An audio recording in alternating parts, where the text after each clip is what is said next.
नमस्कार साथियों, आप सभी का स्वागत है एजुकेशन लाइन में। दोस्तों आज की वीडियो में हम देखने वाले हैं कक्षा 8वीं के लिए एमपी बोर्ड की ओर से ये एक पेपर है जो कि हमारे पास आया है सामाजिक विज्ञान का और हिंदी माध्यम के जो विद्यार्थी हैं उनके लिए इम्पोर्टेंट है।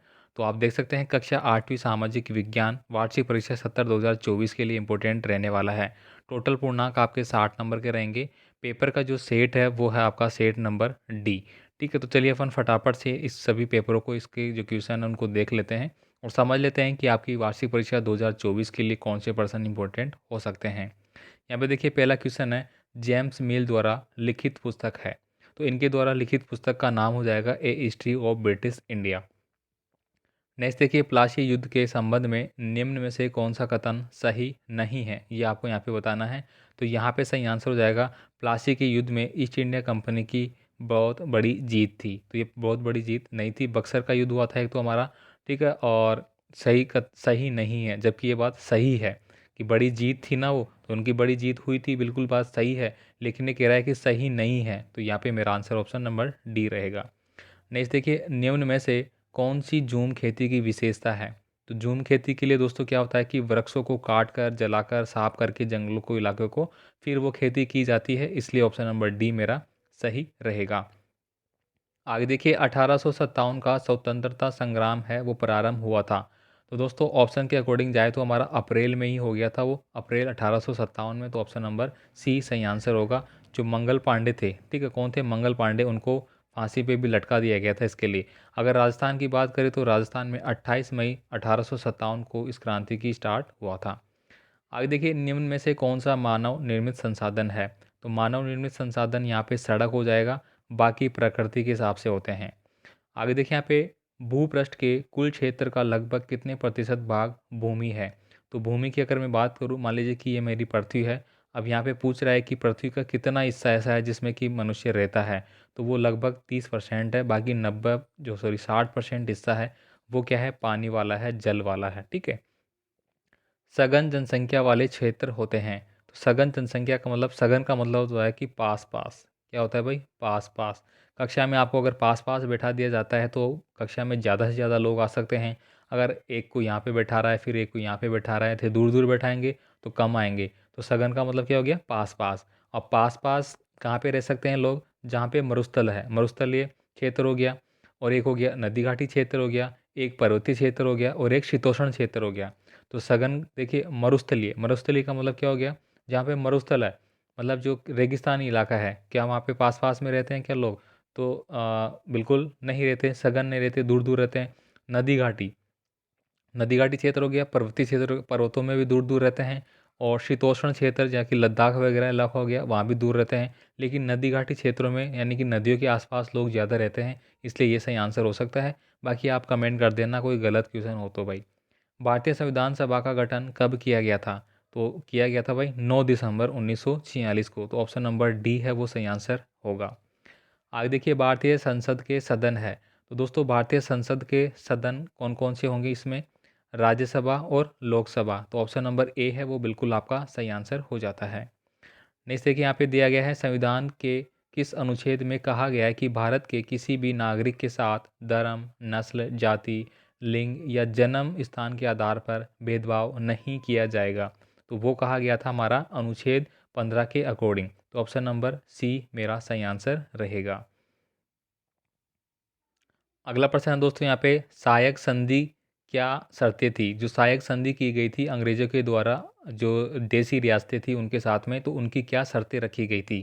तो यहाँ पे लिख सकते हैं, सहायक संधि स्वीकार करने वाली देसी राज्य अपनी विदेशी नीति को कंपनी के सुपुर्द कर देगा, बिना कंपनी के अनुमति के किसी अन्य राज्यों से युद्ध, संधि या मैत्री नहीं कर सकता।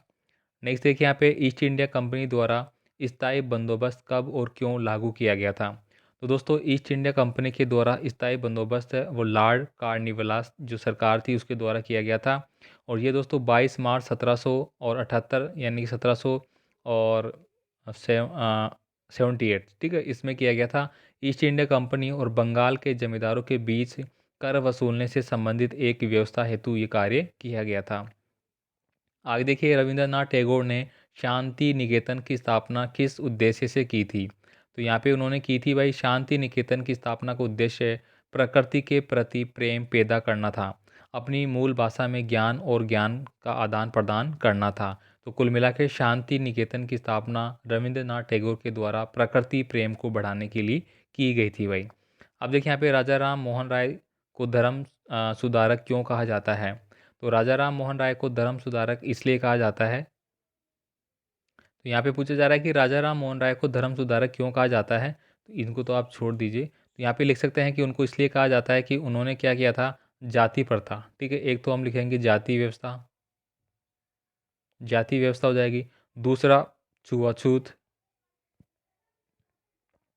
ठीक है, और फिर हो गया अंधविश्वास। ठीक है, अंधविश्वास, इस प्रकार के अभियान चलाए थे कि जाति व्यवस्था जो है हमारी, जाति की जाति पात पे जो हम एक दूसरे को विरोध करते हैं कि उसकी जाति बड़ी उसकी छोटी, ऐसा कुछ नहीं है। छुआछूत नहीं होना चाहिए, छोटी ऊंच नीच जाति के आधार पर अंधविश्वास पाखंड नहीं होना चाहिए। इन चीज़ों के विरुद्ध है उन्होंने कार्य किया था, इसलिए उनको क्या बोला जाता है, समाज सुधारक बोला जाता है। नेक्स्ट देखिए यहाँ पे नवीनीकरण और अनवीनीकरण संसाधनों में आपको अंतर लिखना है। तो नवीनीकरण में आप लिख सकते हैं कि ये क्या होता है, असीमित होते हैं। क्या होते हैं भाई, असीमित होते हैं। जैसे कि सौर ऊर्जा, यानी कि कभी ख़त्म नहीं होते हैं। सौर ऊर्जा, यहाँ पे मैं सौर ऊर्जा लिख सकता हूँ और पवन ऊर्जा लिख सकता हूँ। ठीक है, तो ये कभी ख़त्म नहीं होने वाले सोर्स है जो कि नवीनीकरण में आएंगे। और तीसरा लिख सकता हूँ कि इनका चक्रीय होता है, ये चक्रीय प्रकार के होते हैं। सौर ऊर्जा को वापस से चक्र होके वापस से आ जाती है। अनवीनीकरण में क्या हो जाएगा कि ये क्या होते हैं, सीमित होते हैं। सीमित का मतलब क्या हो गया, फिक्स होते हैं, मतलब एक समय के बाद ये ख़त्म हो जाएंगे। दूसरा आप यहाँ पे लिख सकते हैं उदाहरण के हिसाब से कोयला, कोयला आपने लिख दिया। साथ ही आप पेट्रोलियम लिख सकते हैं, पेट्रोलियम। तो दोस्तों पेट्रोलियम है वो एक समय में ख़त्म हो जाएगा। ठीक है, तो ये क्या हो गया, सीमित हो गए। ठीक है, तो इस प्रकार से आप लिख सकते हैं इनका जो चक्र है वो नहीं होता है, चक्रण नहीं होता है। कोयला एक बार जल के राख हो गया तो उसको वापस से अपन नहीं ले सकते। औद्योगिक जोखिम को दूर करने के उपाय, तो औद्योगिक जोखिम को दूर करने के उपाय इस प्रकार से आप लिख सकते हैं कि जो औद्योगिक क्षेत्र होते हैं वहाँ पे जो भी इंडस्ट्रियल बनी हुई है, जो भी कंपनियाँ बनी हुई है, उनको दूर रखा जाए। कहाँ से, जो सामान्य जनता रहती है उनके क्षेत्र से दूर रखा जाए। साथ ही साथ वहाँ पे आवश्यक जो नियंत्रण के उपाय है वो रखना चाहिए। पर्यावरण प्रदूषण कम से कम हो उसके नियंत्रण के उपाय रखना चाहिए।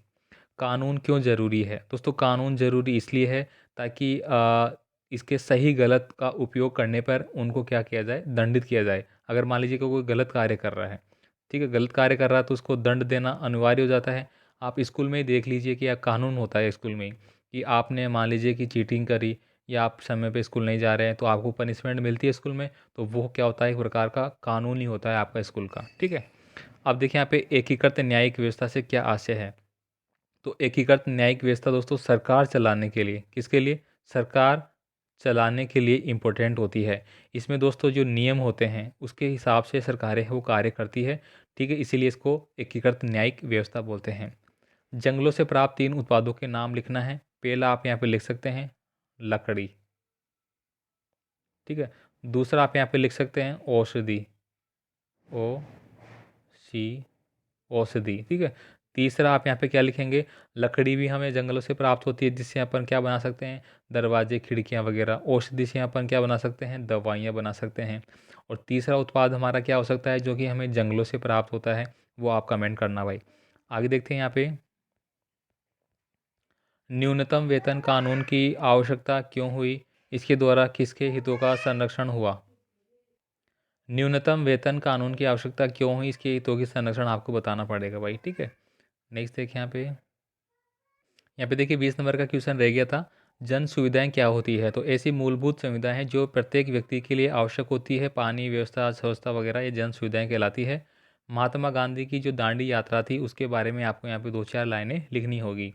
इसके बाद देखिए यहाँ पे अगला जो आता है मेरा, ये तो हमारा देख ही लिया हमने, वाणिज्य कृषि कितने तरीके से की जाती है। ठीक है, और किन्हीं 2 तरीकों के नाम आपको लिखना है और ये यहाँ पे लिखा गया है। देखिए वाणिज्य कृषि के बारे में आप यहाँ पे पढ़ सकते हैं। इसके बाद देखिए यहाँ पे अगला जो है मेरा क्वेश्चन, किसी देश को संविधान की आवश्यकता क्यों होती है, तो वो आप यहाँ पे देख सकते हैं। तो इस प्रकार का कक्षा 8वीं के लिए सामाजिक विज्ञान का जो इम्पोर्टेंट पेपर था मैंने बता दिया है। और भी पेपर आपको मिलते रहेंगे। मिलते हैं अगले वीडियो में। धन्यवाद।